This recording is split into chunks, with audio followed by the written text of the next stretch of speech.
ಜಗತ್ತಿಗೆ ಇರಾನ್ ಕೊಟ್ಟ ಏಟು ಹೇಗಿದೆ? ದೊಡ್ಡ ದೊಡ್ಡ ರಾಷ್ಟ್ರಗಳೇ ವಿಲವಿಲ. ಎಸ್ ವೀಕ್ಷಕರೇ, ಅಮೆರಿಕ ಹಾಗೂ ಇರಾನ್ ನಡುವಿನ ಯುದ್ಧದ ಅಸಲಿ ಪಿಕ್ಚರ್ ಈಗ ಹೊರಬೀಳ್ತಾ ಇದೆ. ಈ ಯುದ್ಧ ಕೇವಲ ಎರಡು ರಾಷ್ಟ್ರಗಳ ನಡುವಿನ ಯುದ್ಧವಾಗಿ ಉಳಿದಿಲ್ಲ, ಬದಲಿಗೆ ಇಡೀ ಜಗತ್ತಿಗೆ ದೊಡ್ಡ ಸಂಕಷ್ಟವನ್ನು ತಂದೊಡ್ಡಿದೆ. ಈ ಯುದ್ಧ ಜಗತ್ತಿಗೆ ಒಂದು ಹೊಸ ಸತ್ಯವನ್ನು ಕಲಿಸಿಕೊಟ್ಟಿದೆ. ಅದೇನೆಂದರೆ, ಇವತ್ತಿನ ಕಾಲದಲ್ಲಿ ಯುದ್ಧ ಗೆಲ್ಲೋನು ಅಸಲಿ ಶೂರನಲ್ಲ, ಬದಲಾಗಿ ಇಂಧನ ವಿಚಾರದಲ್ಲಿ ಯಾರು ಸ್ವಾವಲಂಬಿ ಆಗಿರ್ತಾರೋ ಅವರೇ ಇವತ್ತಿನ ಅಸಲಿ ಬಾಸ್. ಹೌದು, ಫೆಬ್ರವರಿ 28ರಂದು ಇರಾನ್ ಮೇಲೆ ಅಮೆರಿಕ ಮತ್ತು ಇಸ್ರೇಲ್ ದಾಳಿಯನ್ನು ಮಾಡಿದಾಗ ಕೇವಲ 10 ದಿನದಲ್ಲಿ ಇರಾನ್ ಮಂಡಿ ಊರುತ್ತೆ ಅಂತ ಅಮೆರಿಕ ಅಧ್ಯಕ್ಷ ಡೊನಾಲ್ಡ್ ಟ್ರಂಪ್ ಅಂದುಕೊಂಡಿದ್ರು. ಆದರೆ 2 ತಿಂಗಳ ನಂತರ ಇವತ್ತು ಯುದ್ಧ ಏನಾಗಿದೆ? ಅತಂತ್ರ ಸ್ಥಿತಿಯಲ್ಲಿದೆ. ದೊಡ್ಡ ದೊಡ್ಡ ರಾಷ್ಟ್ರಗಳು ಈಗ ವಿಲವಿಲ ಅಂತಿವೆ. ಆದರೆ ಇಷ್ಟರ ಮಧ್ಯೆ ಪಾಕಿಸ್ತಾನ ಹಾಗೂ ಮತ್ತು ಚೀನಾ ಮಾತ್ರ ಈ ಯುದ್ಧದ ಲಾಭವನ್ನು ಮಾಡಿಕೊಂಡಿದೆ. ಅದು ಹೇಗೆ ಅನ್ನೋದನ್ನು ಕೂಡ ಹೇಳ್ತಾ ಹೋಗ್ತೀನಿ. ಹಾಗಾದರೆ ಇರಾನ್ ಕೊಟ್ಟಂತಹ ಏಟು ಹೇಗಿದೆ? ಈ ಯುದ್ಧದಲ್ಲಿ ಅಮೆರಿಕ ಗೆದ್ದಿದೆಯಾ ಅಥವಾ ಇರಾನ್ ಗೆದ್ದಿದೆಯಾ? ಪಾಕಿಸ್ತಾನ ಮತ್ತು ಚೀನಾ ಹೇಗೆ ಲಾಭ ಮಾಡಿಕೊಂಡವು? ಭಾರತದ ಮೇಲೆ ಬಿದ್ದಿರುವಂತಹ ಆ 2 ಲಕ್ಷ ಕೋಟಿಯ ಹೊರೆ ಎಂತಹದ್ದು? ಸಂಪೂರ್ಣ ಮಾಹಿತಿಯನ್ನು ನೋಡ್ತಾ ಹೋಗೋಣ. ನಾನು ಶಿವಮೂರ್ತಿ ಸರ್ವಾ. ಸ್ವಾವಲಂಬಿ ರಾಷ್ಟ್ರಗಳಿಗೆ ನೋ ಪ್ರಾಬ್ಲಮ್. ಎಸ್ ವೀಕ್ಷಕರೇ, ಪುಟ್ಟ ಇರಾನ್ ಅಮೆರಿಕದ ಮುಂದೆ ಏನು ಮಾಡಲು ಸಾಧ್ಯ ಅಂತೆಲ್ಲ ಜಗತ್ತು ಮಾತನಾಡಿಕೊಳ್ತಾ ಇತ್ತು. ಯಾಕೆ ಬೇಕಪ್ಪ ಯುದ್ಧ ಅಂತ ಹೇಳ್ತಾ ಇತ್ತು. ಆದರೆ ಈಗ ಇರಾನಿನ ಅಸಲಿ ಶಕ್ತಿ ಏನು ಅನ್ನೋದು ಗೊತ್ತಾಗಿದೆ. ಯುದ್ಧ ಆರಂಭವಾದಾಗ ಇರಾನ್ ಮೊದಲು ಮಾಡಿದ್ದೇ ಹಾರ್ಮುಜ್ ಜಲಸಂಧಿ ಬಂದ್. ಅಲ್ಲಿಂದ ಶುರುವಾಯಿತು ನೋಡಿ ಅಸಲಿ ಆಟ. ತೈಲ ಮಾರ್ಗ ಬಂದ್ ಆದ ತಕ್ಷಣ ಇಡೀ ಜಗತ್ತಿಗೆ ಒಂದು ದೊಡ್ಡ ಸ್ಟ್ರೆಸ್ ಟೆಸ್ಟ್ ಎದುರಾಯಿತು.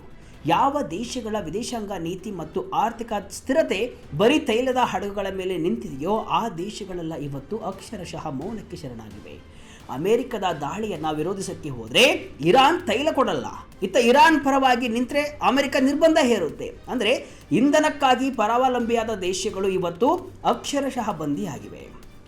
ಆದರೆ ಯಾವ ದೇಶಗಳು ಸೌರಶಕ್ತಿ ಅಥವಾ ಪವನಶಕ್ತಿಯನ್ನು ಉತ್ಪಾದನೆ ಮಾಡಿಕೊಳ್ತಾ ಇದೆಯೋ ಆ ದೇಶಕ್ಕೆ ಕೊಂಚ ರಿಲೀಫ್ ಅಂತಾನೆ ಹೇಳಬಹುದು. ಉದಾಹರಣೆಗೆ ಸ್ಪೇನ್ ಮತ್ತು ಬ್ರೆಜಿಲ್. ಸ್ಪೇನ್ ತನ್ನ ವಿದ್ಯುತ್ ಅಗತ್ಯದ ಅರ್ಧಕ್ಕಿಂತ ಹೆಚ್ಚು ಭಾಗವನ್ನು ಸೌರ ಮತ್ತು ಗಾಳಿ ಶಕ್ತಿಯಿಂದ ಪಡೆಯುತ್ತೆ.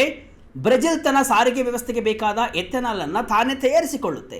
ಅದಕ್ಕಾಗಿಯೇ ಈ ದೇಶಗಳು ಅಮೆರಿಕದ ದಾಳಿಯನ್ನು ನೇರವಾಗಿ ವಿರೋಧ ಮಾಡಿದವು. ಇದನ್ನೇ ಡಿಪ್ಲೊಮ್ಯಾಟಿಕ್ ಪವರ್ ಅಂತ ಕರೆಯಲಾಗುತ್ತೆ. ಒಂದಿಷ್ಟು ರಾಷ್ಟ್ರಗಳಿಗೆ ಆರ್ಥಿಕ ಸಂಕಷ್ಟ ಎದುರಾದರೆ ಒಂದಿಷ್ಟು ರಾಷ್ಟ್ರಗಳು ಲಾಭವನ್ನು ಕೂಡ ಮಾಡಿಕೊಂಡಿವೆ. ಅವುಗಳನ್ನು ಈಗ ಒಂದೊಂದಾಗಿ ನೋಡ್ತಾ ಹೋಗೋಣ. ಸೋಲಾರ್ ನೆಚ್ಚಿಕೊಂಡ ಪಾಕಿಸ್ತಾನ. 3% 32% ಜಿಗಿದ ಸೌರಶಕ್ತಿ ಪಾಲು. ವೀಕ್ಷಕರೇ, ಈ ಯುದ್ಧದಲ್ಲಿ ಅತ್ಯಂತ ಅಚ್ಚರಿಯ ವಿಜೇತ ರಾಷ್ಟ್ರ ಅಂದರೆ ಅದು ಪಾಕಿಸ್ತಾನ.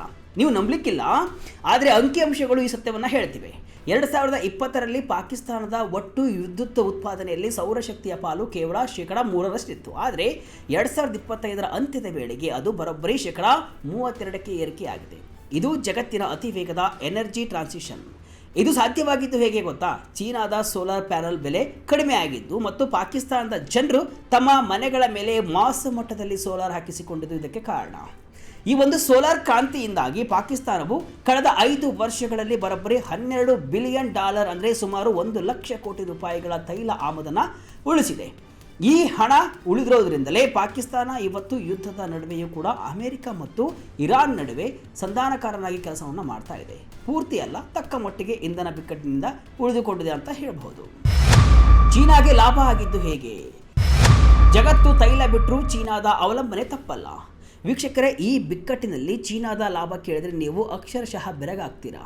ಹಾರ್ಮುಜ್ ಜಲಸಂಧಿಯಲ್ಲಿ ತೊಂದರೆಯಾದ ತಕ್ಷಣ ಇಡೀ ಜಗತ್ತು ಸೋಲಾರ್ ಪ್ಯಾನಲ್, ಬ್ಯಾಟರಿ ಮತ್ತು ಎಲೆಕ್ಟ್ರಿಕ್ ವಾಹನಗಳ ಕಡೆಗೆ ಮುಖ ಮಾಡಿತು. ಆದರೆ ಈ ಎಲ್ಲ ಉಪಕರಣಗಳನ್ನು ತಯಾರಿಸುವುದು ಯಾರು? ಅದು ಚೀನಾ. ಸೋಲಾರ್ ಮಾಡ್ಯೂಲ್ ಮ್ಯಾನುಫ್ಯಾಕ್ಚರಿಂಗ್ನಲ್ಲಿ ಚೀನಾ ಅಧಿಪತಿ. ಜನರು ತೈಲದ ಅವಲಂಬನೆಯಿಂದ ತಪ್ಪಿಸಿಕೊಳ್ಳೋಕೆ ನೋಡ್ತಾ ಇದ್ರೆ ಅತ್ತ ಚೀನಾದ ಎಲೆಕ್ಟ್ರಾನಿಕ್ ಉಪಕರಣಗಳ ಮೇಲೆ ಅವಲಂಬಿತವಾಗ್ತಿದ್ದಾರೆ. ಗಾಳಿ ಮತ್ತು ಸೂರ್ಯನ ಬೆಳಕನ್ನು ಯಾರು ಬ್ಲ್ಯಾಕ್ ಮಾಡೋಕೆ ಆಗೋಲ್ಲ ಅನ್ನೋದು ಕೂಡ ಜಗತ್ತಿಗೆ ಗೊತ್ತಿರುವಂತಹ ಸತ್ಯ.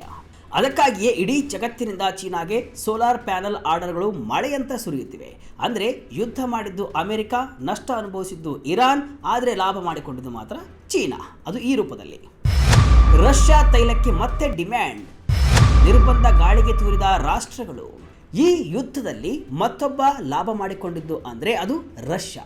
ಗಲ್ಫ್ ರಾಷ್ಟ್ರಗಳಲ್ಲಿ ತೈಲ ಸಿಗಲ್ಲ ಅಂತ ಗೊತ್ತಾದ ತಕ್ಷಣ ಭಾರತ ಸೇರಿದಂತೆ ಎಲ್ಲ ಏಷ್ಯಾ ದೇಶಗಳು ಮತ್ತೆ ರಷ್ಯಾದ ಕಡೆಗೆ ಓಡಿದವು. ಅಮೆರಿಕ ವಿಧಿಸಿದಂತಹ ನಿರ್ಬಂಧಗಳನ್ನು ಜಗತ್ತು ಸದ್ಯಕ್ಕೆ ಮರೆತು ಬಿಟ್ಟಿದೆ. ಯಾಕಂದರೆ ಜನರಿಗೆ ಮೊದಲು ಪೆಟ್ರೋಲ್ ಬೇಕು.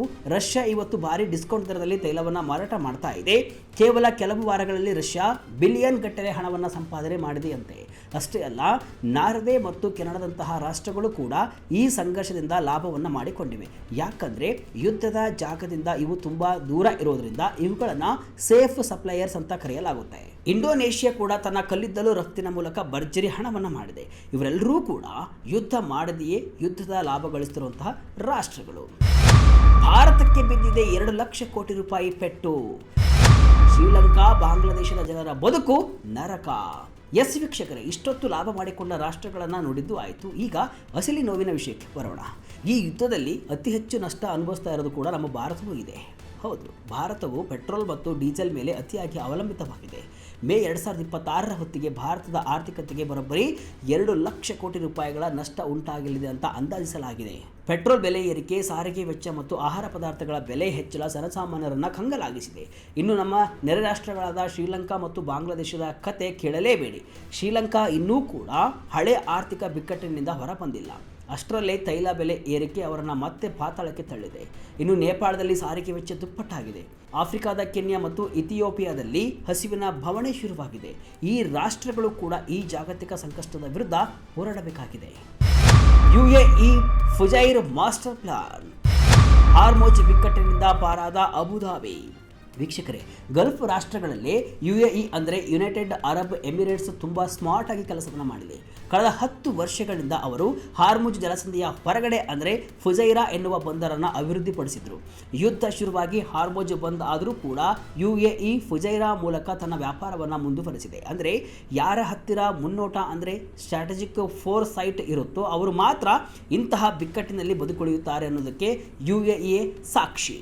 ಇವತ್ತು ಜಗತ್ತಿಗೆ ಬೇಕಾಗಿರೋದು ಕೇವಲ ತೈಲ ನಿಕ್ಷೇಪಗಳಲ್ಲ, ಬದಲಾಗಿ ಪರ್ಯಾಯ ಮಾರ್ಗಗಳು ಮತ್ತು ಲಾಜಿಸ್ಟಿಕ್ಸ್ ಶಕ್ತಿ. ಭಾರತವು ಕೂಡ ಈಗ ಪರ್ಯಾಯ ಮಾರ್ಗಗಳತ್ತ ಗಮನವನ್ನು ಹರಿಸ್ತಾ ಇದೆ. UAE ಕೂಡ ಫುಜೈರಾ ಮಾರ್ಗದಿಂದ ತೈಲವನ್ನು ಭಾರತಕ್ಕೆ ಕಳಿಸ್ತೀನಿ ಅಂತಾನೂ ಕೂಡ ಹೇಳಿದೆ. ಒಟ್ಟಿನಲ್ಲಿ ಇರಾನ್ ಮತ್ತು ಅಮೆರಿಕ ಯುದ್ಧವು ಹಲವು ರಾಷ್ಟ್ರಗಳಿಗೆ ಸಂಕಷ್ಟವನ್ನು ತಂದಿದ್ರೆ ಕೆಲವು ದೇಶಗಳಿಗೆ ಲಾಭವನ್ನು ಕೂಡ ತಂದುಕೊಟ್ಟಿದೆ. ಒಟ್ಟಿನಲ್ಲಿ ಯುದ್ಧದ ಭೀಕರತೆ ಇದೆಯಲ್ಲ, ಈಗ ಜಗತ್ತಿನ ಕಣ್ಣನ್ನು ತೆರೆಸಿದಂತೂ ಸತ್ಯ. ಇನ್ಮುಂದೆ ಯಾವ ದೇಶ ಶಕ್ತಿಶಾಲಿಯಾಗಿರುತ್ತೆ ಅನ್ನೋದನ್ನು ಸೇನೆಯ ಬಲದ ಜೊತೆಗೆ ಅದರ ಇಂಧನ ಸಾಮರ್ಥ್ಯವೂ ಕೂಡ ನಿರ್ಧಾರ ಮಾಡಲಿದೆ. ಭಾರತದಲ್ಲೂ ಕೂಡ ತೈಲ ಬಿಕ್ಕಟ್ಟು ಎದುರಾಗಿದ್ದು ಪ್ರಧಾನಿ ಮೋದಿಯವರೇ ಈಗ ಕೆಲವೊಂದಿಷ್ಟು ಸಲಹೆಯನ್ನು ಕೊಟ್ಟಿದ್ದಾರೆ. ಈ ಕಠಿಣ ಸಮಸ್ಯೆಯಿಂದ ಹೊರಬರಲು ಹಲವು ಮಾರ್ಗೋಪಾಯಗಳನ್ನು ಕೂಡ ಕಂಡುಕೊಳ್ತಾ ಇದೆ ಭಾರತ.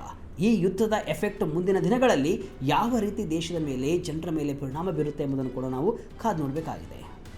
ಇದಿಷ್ಟು ಇವತ್ತಿನ ವಿಶೇಷ. ಇದೇ ರೀತಿಯ ಹಲವು ವಿಶ್ಲೇಷಣೆಯ ಮಾಹಿತಿ ಅಷ್ಟೇ ಅಲ್ಲ, ಮನರಂಜನೆಯ ವಿಡಿಯೋಗಳಿಗಾಗಿ ವಿಜಯ ಕರ್ನಾಟಕ ವೆಬ್ಸೈಟ್, ಫೇಸ್ಬುಕ್ ಹಾಗೂ ಯೂಟ್ಯೂಬ್ ಪೇಜನ್ನು ಫಾಲೋ ಮಾಡಿ. ಧನ್ಯವಾದಗಳು.